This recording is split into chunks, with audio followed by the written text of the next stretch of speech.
नमस्कार मित्रों, मेरा नाम है आनंद तिवारी और आप देख रहे हैं आनंद शिक्षालय। यदि आप इस चैनल पर पहली बार आए हैं तो इसे सब्सक्राइब कर लें ताकि आगामी वीडियोज़ की सूचना आपको प्राप्त होती रहे, क्योंकि इस चैनल पर आप लोगों को योग एवं आयुर्वेद से संबंधित वीडियोज़ की एक श्रृंखला देखने को मिलेगी। सर्वप्रथम आप लोगों को विश्व योग दिवस 2022 की अग्रिम शुभकामनाएं। आज इस वीडियो में मैं आप लोगों को योग दिवस प्रोटोकॉल के अंतर्गत किए जाने वाले योगाभ्यास के प्रथम चरण में शामिल प्रार्थना और चालन क्रिया सिखाऊंगा। बस एक रिक्वेस्ट है कि वीडियो को बिना स्किप किए पूरा देखिएगा, क्योंकि जब आप वीडियो को बढ़ा कर देखते हैं तो आपसे कुछ ना कुछ जानकारी छूट जाती है और आधी अधूरी जानकारी खतरनाक होती है। लाइक दैट अभिमन्यु, उसके साहस और पराक्रम में कमी नहीं थी, बस उसके पास जानकारी अधूरी थी। उसे चक्रव्यूह में घुसना तो आता था, बाहर निकलना नहीं आता था। परिणाम स्वरूप वह चक्रव्यूह को तोड़ नहीं पाया था। उसी प्रकार से जब आप लोग आधी अधूरी जानकारी के साथ में योगाभ्यास करना प्रारंभ करते हैं तो फिर आपको पूर्ण लाभ नहीं मिल पाता है, जिसकी वजह से आप यत्र तत्र योग की निंदा करते हुए नज़र आते हैं कि मैंने भी किया था 4-6 महीने तक योगाभ्यास, कोई लाभ नहीं हुआ, सब बकवास चीज़ें हैं, लोग राजनीति करते हैं योग के नाम पर, ये तो सिर्फ फ़ोटो खिंचवाने के लिए है। ऐसी बातें आप करते हुए नज़र आते हैं। तो मैं नहीं चाहता हूं कि कुछ ऐसा हो, इसलिए आप वीडियो को पूरा देखिए और एक बार में यदि समझ में ना आए तो कृपया वीडियो को दोबारा देखिए और अच्छी तरह से समझ करके तब आप योगाभ्यास करना प्रारंभ करें। क्योंकि यदि आप गलत ढंग से योगाभ्यास करते हैं और घंटों तक अभ्यास करते हैं, उसकी तुलना में यदि सही ढंग से आप कुछ सेकंड ही योगाभ्यास करते हैं तो आपको ज़्यादा लाभ प्राप्त होता है। तो इसलिए अच्छी तरह से समझ करके ही आप योगाभ्यास करना प्रारंभ करें।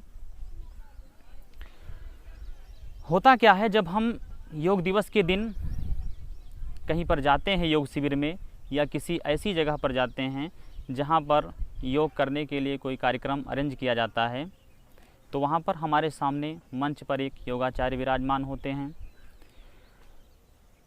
मैट पड़ी होती है, हम लोग सीधे बैठ जाते हैं। इसके पश्चात योगाचार्य प्रार्थना बोलना शुरू करते हैं। तो जिनको तो याद होता है प्रार्थना का श्लोक वे तो बोलते हैं, जिनको नहीं याद होता है वे बस बोलने का नाटक करते हैं, होंठ हिलाते रहते हैं सिर्फ। अच्छा, उनमें से कुछ तो ऐसे होते हैं जो प्रार्थना के समय अपने दाएं बाएं देखते हैं कि मेरे जैसे कोई और भी है कि मैं अकेला ही हूँ। जब देखते हैं कि नहीं यहाँ पर तो मेरे जैसे कई लोग हैं, तो उनके मन को बड़ा सुकून मिलता है। और जब देखते हैं कि नहीं मेरे अगल बगल वाले सब प्रार्थना का श्लोक बोल रहे हैं, तो उनके मन में बड़ी ग्लानि होती है कि इतना छोटा सा श्लोक था, काश मैंने इसे याद कर लिया होता तो आज मैं भी बोल रहा होता। तो ऐसी कोई समस्या ना हो वहाँ पर आपके साथ, इसलिए सबसे पहले मैं आपको प्रार्थना सिखाऊंगा। प्रार्थना में 3 बार हम लोग ओमकार की ध्वनि का उच्चारण करते हैं, तत्पश्चात एक छोटा सा श्लोक है उसको बोलते हैं। तो मेरे साथ साथ आप लोग भी दोहराइए ताकि आप लोगों को याद हो जाए और आप लोग सीख जाएं। हाथ जोड़ करके आँख बंद कर लेते हैं।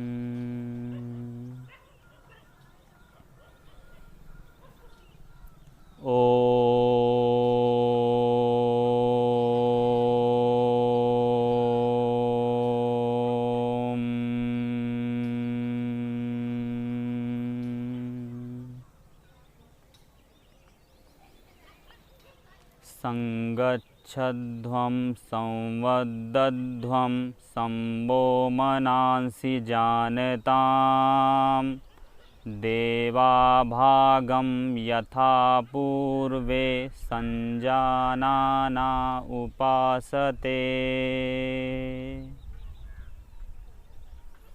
इसके पश्चात अपनी आँखों को धीमे धीमे खोलते हैं, फिर अपने स्थान पर खड़े हो जाते हैं चालन क्रियाएं करने के लिए।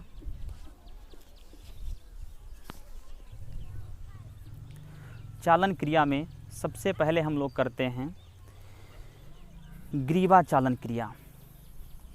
अपने दोनों पैरों के बीच में 2 इंच का फासला लेकर के सीधे खड़े हो जाते हैं, हाथों को कमर पर रख लेते हैं और ग्रीवा चालन का प्रथम अभ्यास करना प्रारंभ करते हैं।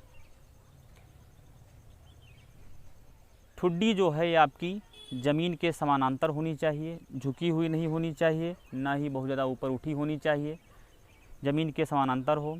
और सांस भरते हुए अपनी गर्दन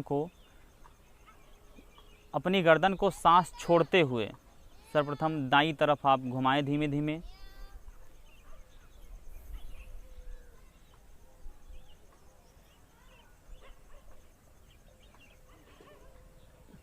और प्रयास ये करें कि आपकी जो ये ठुड्डी है ये कंधे की सीध में आ जाए। फिर सांस भरते हुए अपनी गर्दन को सीधा करें। पुनः यही क्रिया बाईं तरफ सांस छोड़ते हुए।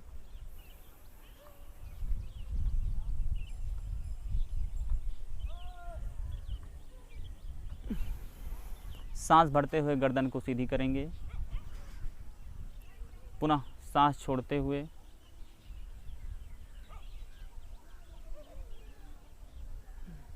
सांस भरते हुए, सांस छोड़ते हुए,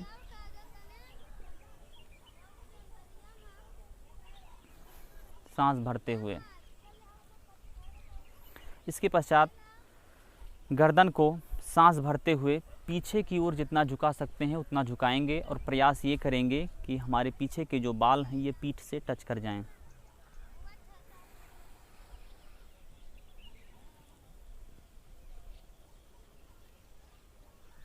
मुंह बंद रखेंगे। फिर सांस छोड़ते हुए ठुड्डी को सीने से लगाने का प्रयास करेंगे।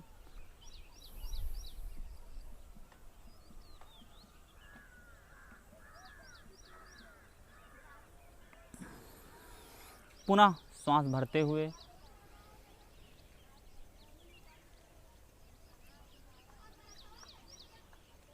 सांस छोड़ते हुए,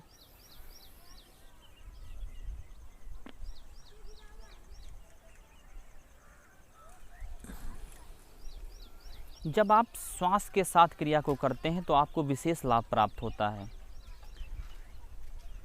अदरवाइज आप ऐसे भी कर सकते हैं, ऐसे ऐसे,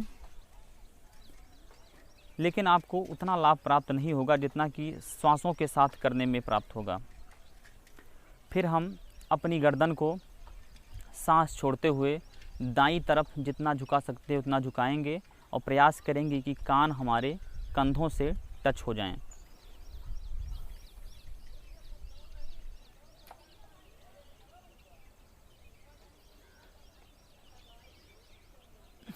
यहाँ पर ध्यान ये रखना है कि कंधों को उचकाना नहीं है ऊपर की तरफ कि हाँ इसको ऐसे उठा दें।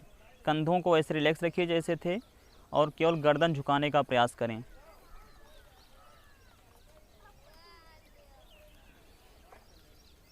सांस भरते हुए गर्दन सीधी कर लें। फिर सांस छोड़ते हुए यही क्रिया बाईं तरफ।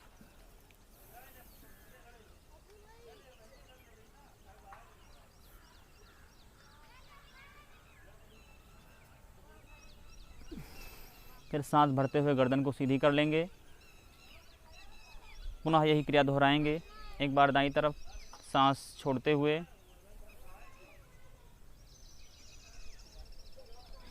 एक बार बाईं तरफ सांस भरते हुए सीधी करेंगे। फिर सांस छोड़ते हुए,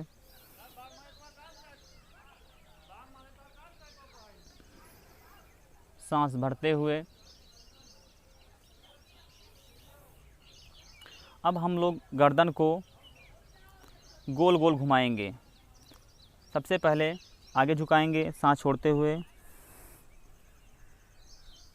फिर सांस छोड़े हुए ही गर्दन को दाईं तरफ झुकाएंगे, फिर सांस भरते हुए गर्दन को पीछे की तरफ झुकाएंगे,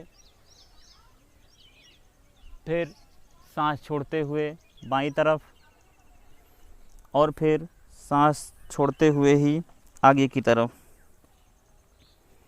यही क्रिया एक बार पुनः दोहराएंगे। सांस छोड़ते हुए, फिर जैसे जैसे गर्दन पीछे जाएगी सांस भरते रहेंगे, जैसे जैसे गर्दन आगे की ओर आएगी सांस को निकालते रहेंगे। यही क्रिया अब हम लोग बाईं तरफ से दोहराएंगे।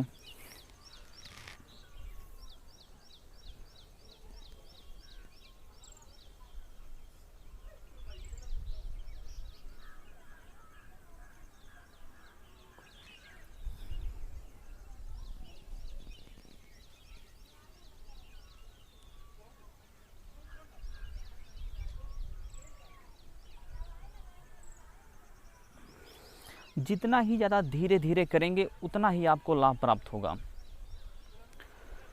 तो ये हुआ ग्रीवा चालन क्रिया। अब इसके बाद में हम लोग करेंगे स्कंध चालन क्रिया। स्कंध मीन्स होता है कंधे, तो कंधों का सूक्ष्म व्यायाम हम करेंगे।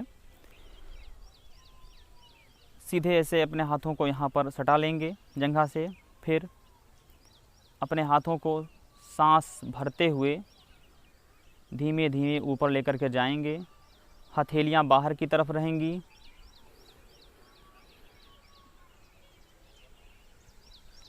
ऊपर बिल्कुल कान से सटाएंगे हाथ को और प्रयास करेंगे कि हथेलियों को भी आपस में मिला दें।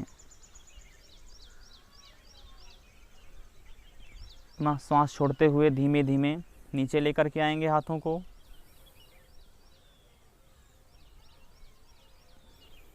पुनः सांस भरते हुए यही क्रिया दोहराएंगे।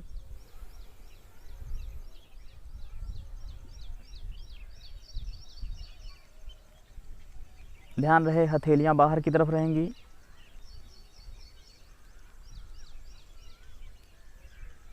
पुनः सांस छोड़ते हुए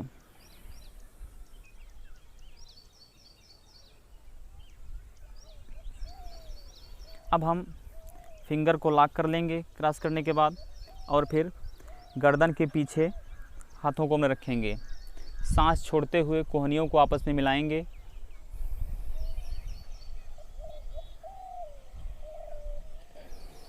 सांस भरते हुए अपने हाथों को सीधा करेंगे।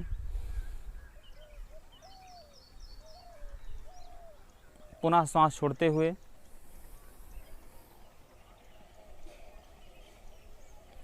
सांस भरते हुए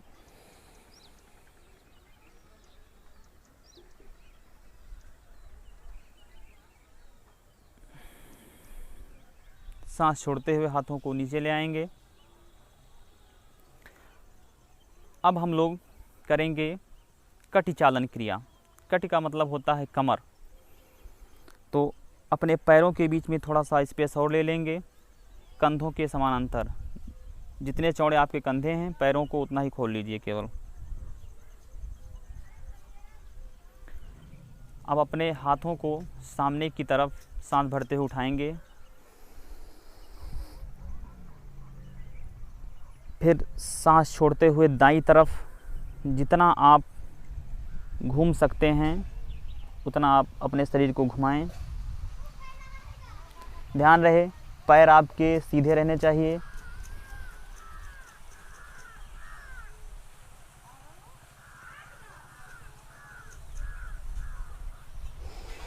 सांस भरते हुए वापस आएंगे।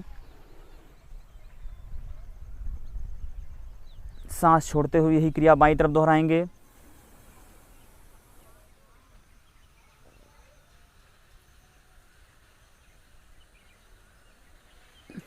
सांस भरते हुए वापस आएंगे। पुनः सांस छोड़ते हुए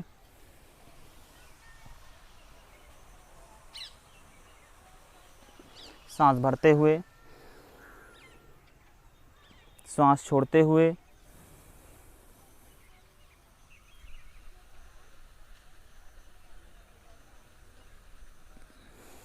सांस भरते हुए, सांस छोड़ते हुए हाथों को नीचे ले आएंगे। अब हम लोग करेंगे जानुचालन क्रिया।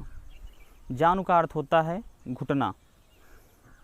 हाथों को सांस भरते हुए सामने की ओर फैलाएंगे कंधों के समानांतर।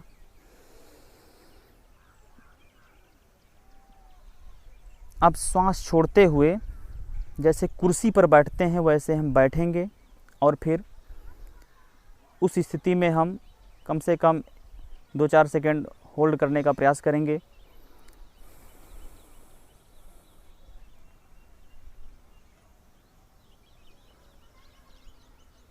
पुनः सांस भरते ऊपर आ जाएंगे। सांस छोड़ते हुए पुनः यही क्रिया दोहराएंगे।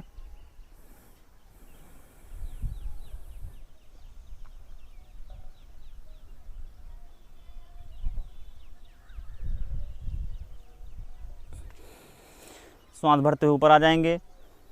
सांस छोड़ते हुए हाथों को नीचे ले आएंगे।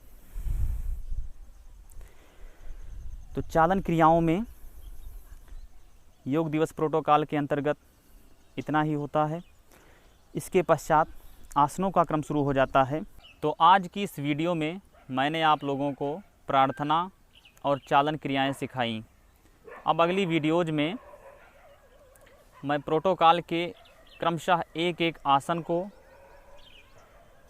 विधिवत कैसे उनको किया जाए और उनको करने से क्या क्या लाभ होंगे और उनको करने में हमें क्या क्या सावधानियां बरतनी चाहिए, ये सारी बातें डिटेल में बताऊंगा, जिन्हें अच्छी तरह से समझ करके आप योगाभ्यास कीजिए तो आपको ज़रूर पूर्ण लाभ प्राप्त होगा।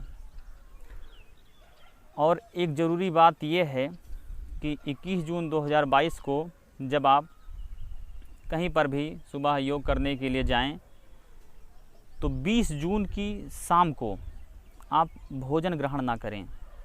उसके स्थान पर आप फल खा लें या दूध पी लें, क्योंकि जब आप भोजन कर लेते हैं शाम को यहाँ तक भर के, तो सुबह उस भोजन का डाइजेशन समय पर हो नहीं पाता है और आपके पेट में कब्ज बनी रहती है। तो पहले से ही आपका पेट टाइट रहता है, जिसके परिणाम स्वरूप ना तो आप अपने शरीर को आगे ज़रा सा भी झुका पाते हैं, ना पीछे झुका पाते हैं, ना साइड में झुका पाते हैं। बस केवल बैठे रहते हैं, देखते रहते हैं, लोगों को शामिल हो गए हैं, अपना नाम दर्ज करवा दिए हैं और फ़ोटो खिंचवा के चले आते हैं। वो भी किसी पोस्टर में आपकी फ़ोटो नहीं आती है, ठीक, बस केवल समूह में खड़े हो गए कि हाँ आज योग दिवस पर हम लोग एकत्रित हुए, इतना ही करके चले आते हैं। और जब आप फल खाएंगे तो महज फल आप चाहे जितना खा लेंगे, पेट भर के खा लीजिए, तो भी 2-2.5 घंटे के बाद आपका पेट खाली हो जाएगा। और सुबह जब आपका पेट खाली रहेगा तो अच्छे से आप योगाभ्यास कर सकेंगे। इसके अलावा यदि आप फल नहीं खाते हैं, दूध उपलब्ध है, दूध पी लेते हैं, तो भी आपका पेट खाली हो जाएगा 2-2.5 घंटे बाद, जिससे कि आप सुबह योगाभ्यास अच्छे से कर सकेंगे। हाँ, ये ज़रूर ध्यान रखिएगा कि फल और दूध साथ में मत ले लीजिएगा, और यदि साथ में लीजिएगा तो ये ध्यान रखिएगा कि खट्टे फलों के साथ में दूध को मत लीजिएगा, क्योंकि ये विरुद्ध आहार होते हैं। भविष्य में कभी विरुद्ध आहार पर चर्चा की जाएगी, तो इतना ध्यान रखिएगा।